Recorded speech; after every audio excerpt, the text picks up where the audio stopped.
अस्सलाम वालेकुम क्लास। क्या हाल चाल है बेटा आप लोगों के?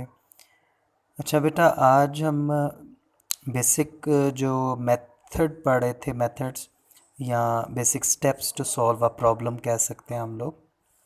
अगर हम कंप्यूटर प्रोग्रामिंग की तरफ जाना चाहते हैं तो हमें एक वेल डिफाइंड अप्रोच रखनी पड़ती है किसी भी जिसको कहते हैं प्रॉब्लम को सॉल्व करने के लिए। तो दो प्रॉब्लम सॉल्विंग के मेथड हमने पढ़े थे, जिसमें एक डिफाइनिंग था, ठीक है, जो फर्स्ट आपका स्टेप था, और दूसरा अंडरस्टैंडिंग था, ठीक है। तो तीसरा जो स्टेप है वो हमारा है प्लानिंग अ सॉल्यूशन। इसको आम तौर पे हम लोग जिस तरह एनालाइज कर लिया हमने प्रोग्राम अपना या प्रॉब्लम अपनी, जैसे इससे पहले वाला था जिसको अंडरस्टैंडिंग भी कहते हैं, तो उसके बाद नेक्स्ट हमने इसको प्लान करना होता है कि सॉल्यूशन कैसे मुमकिन है प्रॉब्लम का। After analysing the a problem, we formulate a plan that may lead us towards a solution of a problem. This phase includes finding the right strategy for problem solving. ठीक है, ये जो step होता है या phase होती है, इसमें हम लोगों ने बेसिकली प्रॉब्लम को सॉल्व करने की स्ट्रेटजीज़, हिकमत अमली बनानी होती है। तो कुछ स्ट्रेटजीज़ उसने हमें डिफ़ाइन की हैं, नीचे 2-3 के करीब हैं, मैं आपको उसके बारे में बताता हूँ। जैसे डिवाइड एंड कनकर रूल एक होता है। इसमें क्या किया जाता है बेटा कि जो भी आपका प्रॉब्लम होता है, आप उसे उस बड़े प्रॉब्लम को छोटे छोटे कई प्रॉब्लम्स में कर लेते हो। ये बिल्कुल ऐसे ही है वैसे जैसे बेटा कोई एक लंबा सारा ऐसे हो तो, या कोई सवाल हो कंप्यूटर का, तो वो बहुत मुश्किल हो जाता है याद करना। जबकि हम लोग अगर उस सवाल की छोटी छोटी हेडिंग्स उसके अंदर बना लें तो हेडिंग्स वाइज किसी भी क्वेश्चन को करना आसान हो जाता है, ठीक है ना। तो इसी तरीके से ये एक रूल होता है, जिसमें कोई कॉम्प्लेक्स प्रॉब्लम होती है तो हम उसके छोटे छोटे स्टेप्स बना लेते हैं, हेडिंग्स में कर लेते हैं उसको, अलग अलग उसके प्रॉब्लम्स बन जाते हैं। इस स्ट्रेटजीज को कहते हैं डिवाइड एंड कनकर रूल, ठीक है बेटे। ये एक हिकमत अमली हो सकती है कि हम बड़े मसले को छोटे छोटे मसाइल में तकसीम कर लें, जिससे उनको हल करना आसान हो जाता है। दूसरा है guess check and improve. The designer guesses a solution to a problem and the checks the correctness of the solution. अब जब छोटे कॉम्प्लेक्स प्रॉब्लम बन जाते हैं तो फिर डिज़ाइनर क्या करता है, उसमें से किसी एक प्रॉब्लम को लेता है और उसे सॉल्व करके देखता है, फिर उसकी करेक्टनेस को चेक करता है।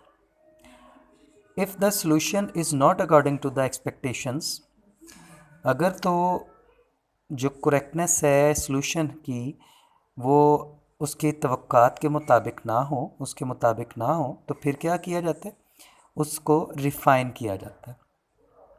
रिफ़ाइन का क्या मतलब होता है बेटा?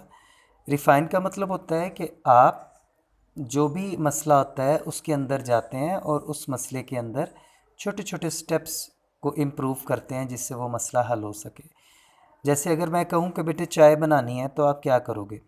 तो आप सीधा ये कह दोगे किचन में जाके तो मैं चाय बना लूँगा। जबकि मैं कहूँगा कि किचन में जाएंगे, केतली लेंगे, उसमें पानी भरेंगे, चूल्हा जलाएंगे, केतली को चूल्हे पर रखेंगे, डिब्बा खोलेंगे, चाय की पत्ती के 2 चम्मच डालेंगे, ठीक है, और डिब्बा बंद करके रख देंगे।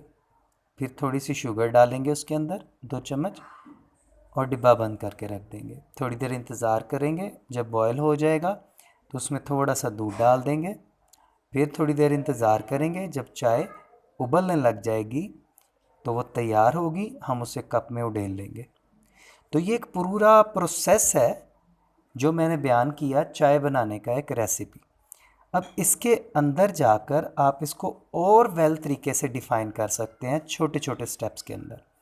इसको कहते हैं रिफाइनमेंट करना, ठीक है।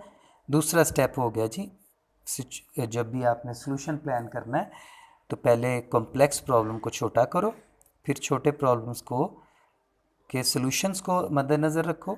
अगर सॉल्यूशंस ठीक हैं तो ओके, नहीं ठीक है तो फिर उसकी रिफाइनमेंट करो, यानी उसके अंदर मज़ीद स्टेप्स बनाओ।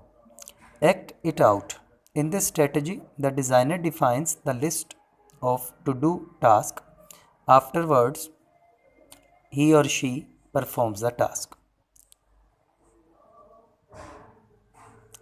जी बेटा, इसमें होता है कि जब प्लानिंग हो जाती है अच्छे तरीके से, तो प्लानिंग के बाद ये पॉइंट आ जाता है, ये स्ट्रेटजी आ जाती है कि डिज़ाइनर उस प्लानिंग को, यानी ये जो सॉल्यूशन के बारे में आपने किया था, ये उसकी वैलिडिटी चेक कर ली होती है आपने, तो डिज़ाइनर क्या करता है कि इसको फिर डिफ़ाइन करता है अच्छे तरीके से कि ये परफॉर्म कैसे मैंने करना है।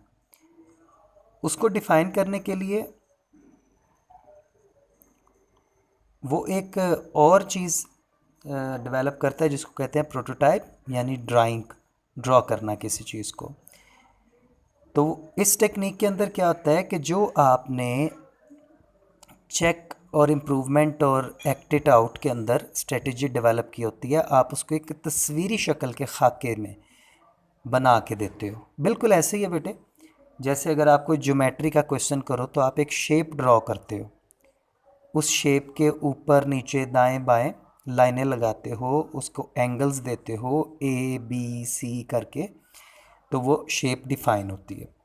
इसी तरीके से प्रॉब्लम के लिए भी कुछ ख़ास पिक्टोरियल डायग्राम्स ही हैं, वो आगे जाके फ़्लो चार्ट के अंदर हम यूज़ करेंगे। तो इसका एक फ़्लो चार्ट सा बना लिया जाता है, उस चार्ट के ज़रिए से जो फाइनल सॉल्यूशन होता है उसके बेसिक स्टेप्स डिज़ाइनर को समझ आने लग जाते हैं। ठीक है बेटा, तो ये था जी प्लानिंग आपका। उम्मीद है कि थोड़ी बहुत समझ आपको आई होगी, बाकी आप इसको पढ़ेंगे तो ये मज़ीद खुल के आपके ज़हनों में आ जाएगा। ओके बेटे, अल्लाह हाफिज़।